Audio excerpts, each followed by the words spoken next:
You're listening to Prep Period, the only podcast for teachers that's focused on quick wins and actionable tips that can be implemented in your classroom tomorrow. Prep Period starts in 3, 2, 1.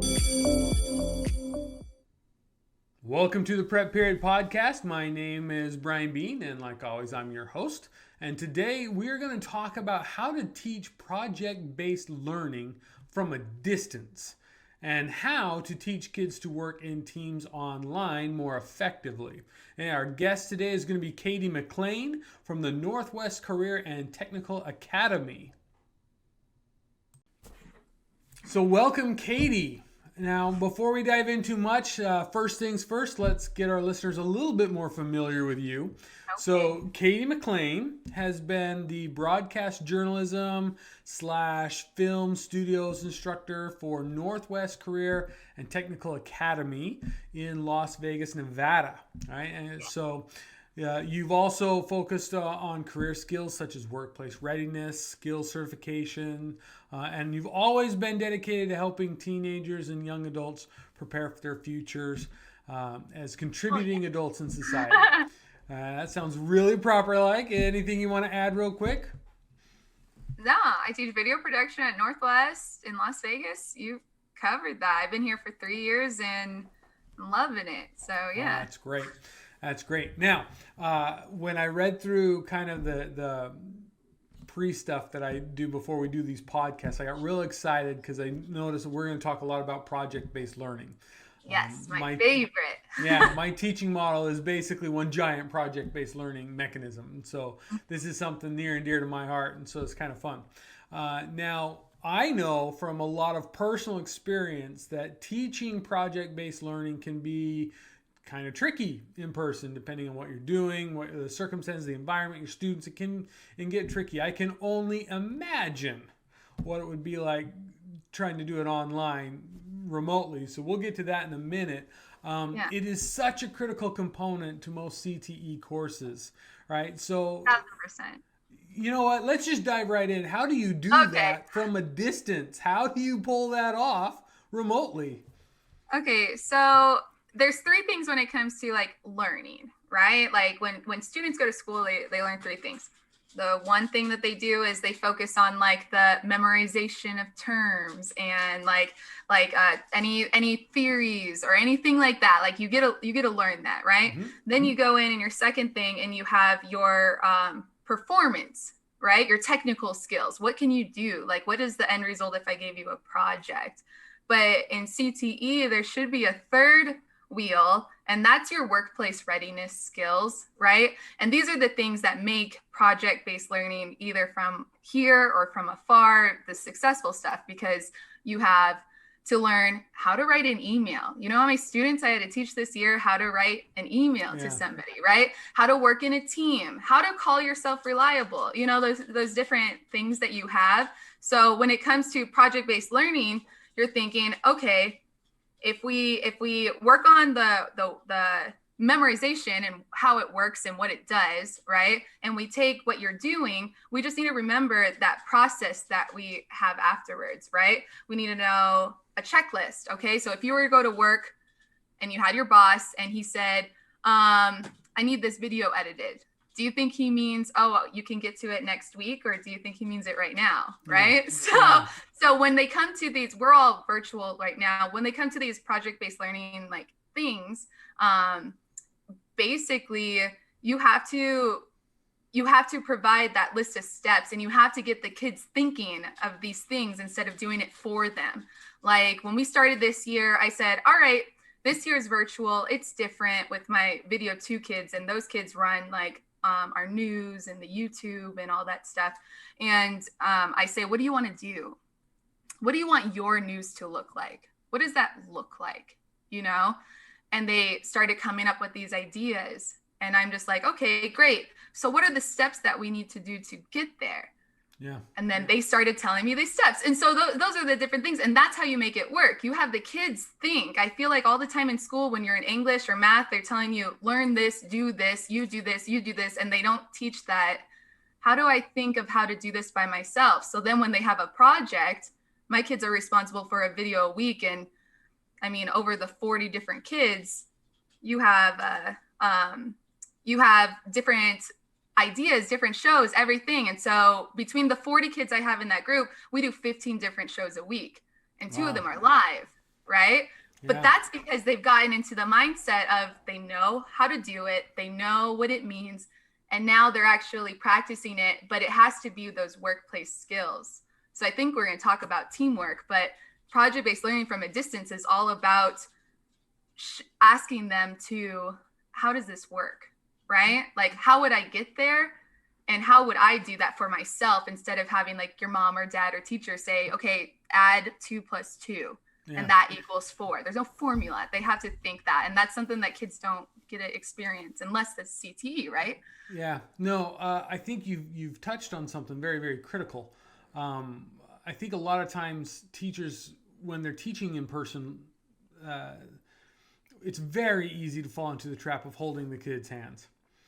But when you're teaching remotely, you can't do that. And I love your concept here of emphasizing that this has got to be you. You're developing a skill that you're going to use someday, and mom and daddy aren't going to be there. So you've got it. And so giving them that sense of ownership, I think probably would be critical. Would you agree? Oh, 1,000%. I mean, this next lesson I'm setting up next is we talked about reliability, right? And I'm going to have them evaluate themselves, but I'm also going to give it to another classmate and have their classmate evaluate them. My kids have been in their class for 1-2 years together, so they kind of know, but I think working in these groups, it's just one of these things that they have to be self-aware, and especially in this environment. And like how you said, I can't come up with the ideas. So it's like when a student emails me saying, what am I missing? I said, I have no idea. Can you go figure that out? And then they realize, oh, I do have access to figure this out. I do have the tools to be successful. I can do this, on my own, because that's what our whole point in CTE is, to be able to transition our students into the workplace and be people that the industry wants to hire, but they don't want, a boss doesn't want to micromanage. I don't know. Maybe some bosses do, but I sure as heck hate micromanaging. Right. It sounds oversimplifying. It sounds like you're oversimplifying a complex problem, but the reality is that it doesn't have to be more complex than that. You can literally look at a student and be like, I don't know, go figure it out. And I think a lot of kids grow up in the system with teachers that sometimes don't do that. And so they're used to allowing the teacher to be that crutch. And so I love that idea. And it's hard. And to just finish that point, it's hard because you would have the students look at that, and teachers always want to be the favorite teacher, right? It's our complex. It's why we go. We want those little thank you cards in the mail, right? And so when we're sitting there and we're saying, okay, figure it out, now you're figuring out, okay, the line between being their teacher and being their friend. Because I feel like some teachers like going in there and being the children's friend. Yeah. And I don't like to run it like that. I want them to know that they can come to me if they have any issues or anything like that, because I am their teacher. But I want them to also know that I'm not going to play around in their class. If they're missing, they're missing. And I tell them, I said, hey, and you have to go through those emotions of not being well liked, or somebody tweeting something and then another student sharing it with you about you on, their Instagram, right? Like just blowing up, caring about, everybody happy. But that's what it is. So I get it when some teachers get afraid to be like, I don't know, that's where that line is, for right? Sure. I love it. Now you kind of alluded to this earlier, and if we're gonna talk about things that are tricky to pull off, project-based learning at a distance, that's tricky, but getting kids to work in teams from a distance and managing and navigating that conundrum for teachers. So what is your secret to doing that successfully online, getting kids to work together as teams?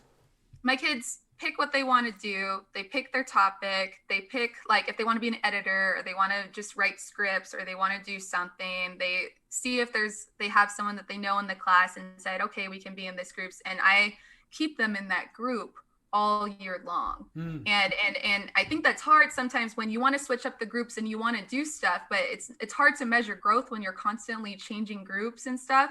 So that's a good point.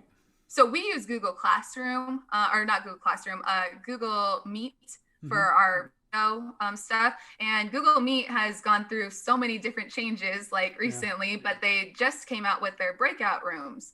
And it's really cool because it's built into the program where I can assign them different breakout rooms and kind of join them as if I was walking around the class. So they have a Zoom nice does that. It's a great feature. yeah. And I saw that too. And I was like, what a good way to do that. So putting them in teams is hard, but let me tell you, my two classes that run those shows try about different classrooms. So I do have students that are in one class and I have students in their group that are in the other class. But since they are such good friends over the years, I said, okay, let's try to make this work. And you could see if a student wants to work with his buddy, he'll do anything he can to do it, So putting those like-minded individuals, I've had some students that never knew each other before, and I put them in a group and they actually work amazingly well together, because they have similar interests. So I think getting to know your students, these breakout rooms, and just trying to do stuff is just a way to make it work online, I guess. Well, and you touched on something that is fundamental that I think is often overlooked. And it's not just applicable to CTE, it'll go to any classroom, and that is that you empowered your students to take ownership of the project. Being like, okay, so what is it that you want to do? What role do you want to play? Instead of just assigning them at random or leaving it up to the team to work it out, you give them, like, okay, what do you want to do? What role do you want to play? So in a situation like that, what if you have two students who want to play the same role? Do you put them in different groups, or do you let them work it out, or rotate? What's your secret? So they kind of come up with their ideas together. But let me tell you, I have some students that work on multiple shows because that's what they want. So I have a student that writes for our movie review show, Screen Hawks, right? But the writer also hosts our homework hotline show, where once a week we go on Twitch and we actually answer students' questions about their homework, kind of like the old where you can call PBS, right? And say, hey, help me with my homework. We do that, but we do it live on Twitch to try to help with the homework. But that's awesome. People like to wear multiple hats, and I never want to put someone in a position that you hate, because it's like going to a job that you hate, right? Like it's like, oh, I have to do this job. So if a student says, hey, I want to do this, but I also want to try to do this, I'm not going to stop them from trying, but I will stop them if it's becoming too much. And I do have students that do take on so much, and I always am constantly being like, are you overwhelmed? Are you okay? It's okay if you're not okay, and that's when I put my teacher face on instead of my boss face. But at the same time, how many teachers would trade their kid who's you're pulling teeth to get him to do anything for a student who's like, I want to do it all. I want to just, how much more can I do? I mean, those are the kind of problems you pray for as a teacher. Oh yeah, awesome. It's silly, and and sometimes I push students and I say, hey, I think you're going to host this show. How do you feel about that? And I see their reaction and I say, let's just try it once. I'll always make everybody try a different position once, so that way I can say, yep, they did it, But at the same time, I mean, when I put people in front of camera that are super, super shy, I'm saying, let's just try it once, see what it's like. But usually I never see them on camera ever again. Because they're back writing the scripts, because they just like writing, So tell them to get into doing podcasts. You can avoid exactly. Well, with their camera off. So there you go. As I say that, as I know that someday Stukent's going to broadcast this as a video and everyone's going to see it. No, they loved it. All right. So, there is another thing that you mentioned in our pre-show that I really want to get and sink our teeth into this, because you said something and I'm going to call you out on it. All right. Okay. You said how to get them the willingness to do the impossible, I believe was your exact words. The willingness to do the impossible. How do you cultivate in your students willingness to do the impossible? Because that's a big task right there. How do you do it? So actually, let me clarify first. What do you mean by impossible? So impossible is like stuff when I say, let's do this, right? And you just automatically go, glass half empty, like that will never happen. Like that's a horrible idea. Like, no, like this is not good, right? So when I say impossible, I think of something that like your friend would say, hey, let's try this, right? And obviously if it's not dangerous or illegal, then like you could say, That'll never happen, right? So you automatically think that. So that's what I mean by impossible. Okay, so how do you get them to do that? How do you get them to cross that line?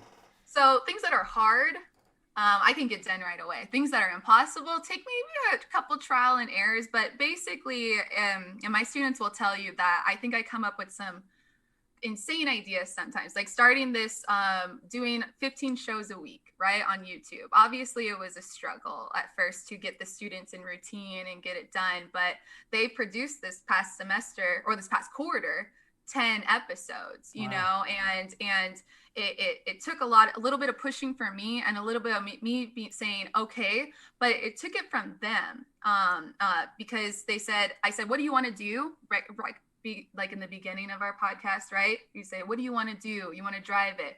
So some of my students are like, I want to run a show about anime reviewing, right? And what do I say?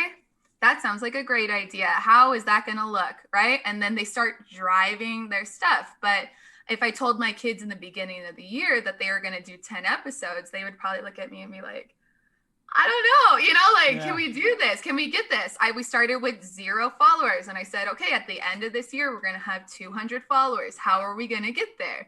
And they were like, okay, by putting good content, we do our social media. Like, they learned how analytics and stuff, and they're actually seeing this. And so impossible would be some of our big ideas, like this live homework hotline show that we have going on.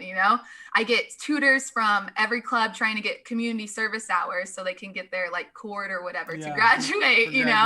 They come and they tutor, and we run this live show every week. And at first it was kind of scary and nervous, but now we built like that community, and everybody shows up. We have a good time for like half an hour, we leave. And so we came to the realization that we wouldn't have a homecoming this year. Mm-hmm. And I was like, what if we ran a live homecoming on Twitch? And they were like, what? And I said, yeah, we all dress up and we host a live show. What is that going to look like? And they were like, okay. And they got into it, and we broadcasted it on Twitch. It was 2 hours long. Every show came with their own episode. It was all 80s themed. So the whole playlist was all 80s music, and everybody dressed up, had those lights and stuff. And we had over 500 viewers, whether from our school or from Twitch. But either way, at the end, the kids were like, I can't believe we did that. That's awesome. And that's what I told them in the beginning. I said, think about it. Think about when you're in high school as a junior, right?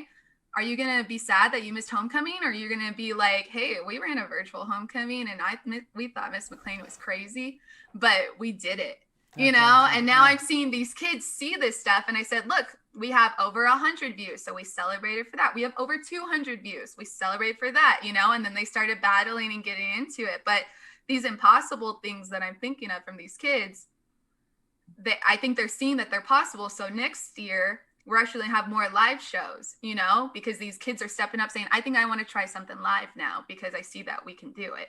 And I'm like, okay, let's do this. But if I look at the other schools, and we look up other schools' news all the time, not to say anything, but I feel like my kids have seen what we can do, and now they're just trying to make it even better so that when other schools get to YouTube and all these different things, we've already done it, like they want to be the first. So that's what I mean by, you need to be that teacher. And if a student comes up with you with an idea, you can't say, no, I don't think that's going to work. You have to have that willingness to be like, that's a good idea. Let's do I love it. And it kind of seems like the theme of this episode is, we're going to oversimplify the complex, but really it sounds like the trick is just simply to take on the attitude that there is no such thing as impossible.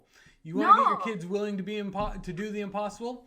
There is no thing that's impossible. There's a way to do it. Let's just go find out. We're paving the way for these kids to go into the industry and get a job and realize everything that they learned was just the beginning of what they can do. Like you said so yourself, you were a teacher, you created the program, and now you're here doing a podcast with me, right?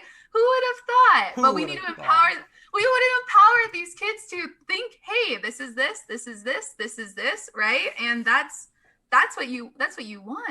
Yeah, absolutely. Like you want these kids to go out and be our future, because when I'm in a retirement home in Boca somewhere, I want to be able to watch TV and say, I taught that kid one time, you know, like, and maybe they'll send me a check for $100 on my birthday. I don't know, but we're sitting here figuring it out. You want to be like, I know that guy, and your kids are like, you know the president? Like, yeah, I taught him in school. I taught him. That was my kid, and I am very proud of it. And I build that relationship, so afterwards I can track them. And I know a lot of my kids have gone to the local university here in state and out of state for broadcasting, and they're doing great, and they're so happy that they stuck with the program for the 3 to 4 years that they were in my school, that they really want to continue it and do something awesome. And that's what I think is lacking sometimes, especially we're in this time where we're social distance, we're not around each other. Kids are weird. They don't turn their camera on. They don't want you to see them for some reason, like they're sleeping or something, right? But you empower them to do something, and you could see all the great things that the kids are doing. And I always tell them every time, it's because of your hard work is why we're here. I didn't do anything. You guys did it. I just gave you the tools to be successful. And I think if more CTE teachers focus on what tools can I give my student right now, maybe if you're teaching like mechanical technology, you don't want your 18-year-old cranking on your car outside, right? But what can I do differently that'll empower them to think about these topics and stuff themselves? And I love projects because anyone can memorize anything, anyone can pass a test, but what can you do at the end of the day? And that's what this whole thing is about. And I'm so happy I'm here to share that. I love it. Well, thank you very much for coming on to our show. I sure appreciate that. I know that I got inspired from it. Makes me wish I was still in the classroom. And so thank you very much for joining us. No, absolutely. Check us out on HMG News. We'd love to have you subscribe. I'm just kidding. Absolutely. I'll put that in the afterthought. I'll put on a link for you. Okay, thank you. No, thank you for having me. This has been a great experience, and I hope a lot of teachers learn from this. What an episode. Thanks so much to Katie for joining us. For any of you who are interested, it's just amazing how much stuff that her kids are pumping out of that class. So if any of you are interested, you can go to YouTube and then do a search for HMG. It stands for Hawk Media Group. HMG News, and you'll find it. It popped. Actually, I did it and tested it myself, and it finished it for me before I got done. It's apparently it's pretty popular stuff. They come out with about 15 shows a week, so that's worth checking out. You can also go to twitch.tv and then do a search for Hawk Media Group News. Apparently, HMG News was already taken on Twitch, so they had to actually spell out Hawk Media Group News. And that's how you can find their live stuff. They do things like gaming tournaments that their students are producing, as well as their homework hotline, where they actually have student-driven peer tutoring for kids all over the country. Definitely worth checking out. For my final thought of the day, I'm inspired by what Katie's doing, particularly with this concept of willingness to do the impossible by reframing what impossible means and just eliminating that completely. And it reminds me of a concept that I was once taught about the idea of sense making for different people. Particularly, I think this works really well with students, where they're faced with something really, really challenging or a confusing situation. When a teacher can provide some sense to that, and one of the best ways to do that is to give them a mental map of where they're trying to go. And more often than not, that map's going to change. It's going to evolve. It's probably wrong and definitely incomplete to begin with, but they need a starting point. So you give those students that starting point and say, okay, here's where you're at. Here's where you want to go. Not quite sure how you're going to get there, but let's get you going. Get you started and reframe that concept that, you know what, this isn't impossible. This is something very doable, and you're going to do it. And I love that concept. Instigate that in your teaching. I think you'll be able to see amazing things from your students. So with that, we'll sign off for now. As always, if you have anyone that you think would be interested to be a guest on our show, have them email me at brian.bean@stukent.com, BRIAN, bean just like the vegetable. So brian.bean@stukent.com. Thanks for tuning in. Thanks for staying awake. Stay healthy. Love y'all.